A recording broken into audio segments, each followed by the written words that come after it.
Hi friends, అందరూ బాగున్నారా? ఈరోజు నేను ఫంక్షన్కి వెళ్ళొచ్చానండి. ఫంక్షన్కి వెళ్ళాను. ఎక్కడికి అంటే మా అన్నయ్య వాళ్ళ బాబుకి పాప పుట్టిందండి. అన్నప్రాసన చేశారు ఇవాళ.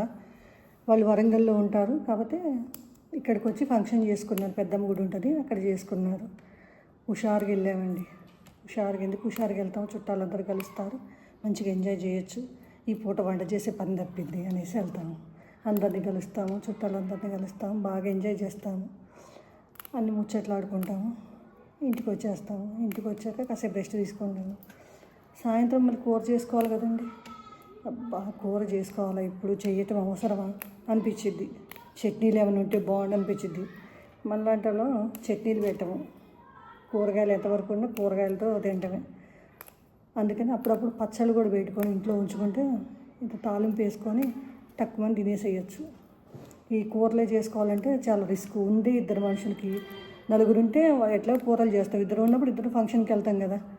మళ్ళీ సాయంత్రం ఇద్దరికంటే చాలా కష్టం అనిపించింది.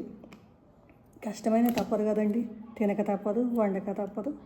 అందుకని గోరుచిక్కుడుకాయలు ఒలుస్తూ ఉన్నాను. తీసి నేను ఇప్పుడు కూర వండి పెట్టాను.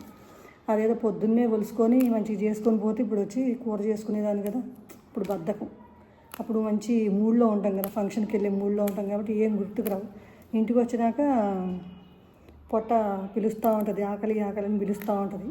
అప్పుడు తప్పదు, చేసుకోవాలి. అందుకనేసి ఇప్పుడు నేను చేసుకుంటున్నాను. ఎండాకాలం కదండి, ముందే చేసినా అవి పాడైపోతాయి. ఎప్పుడైనా చేసుకుంటే ఫ్రిడ్జ్లో పెట్టుకొని ఉంచుకోవాలి. ఎందుకులే అనేసి నేను ఇప్పుడే చేస్తున్నాను. మీరు ఇట్లే చేస్తారా ఫ్రెండ్స్? ఫంక్షన్ కంటే హుషారుగా, ఇంటికి రాగానే నీరసంగా మీకు ఇట్లానే అనిపించిందా ఫ్రెండ్స్? ఆడవాళ్ళంటేనే అంతండి, ఎవరైనా అట్లే చేస్తాం. Bye bye.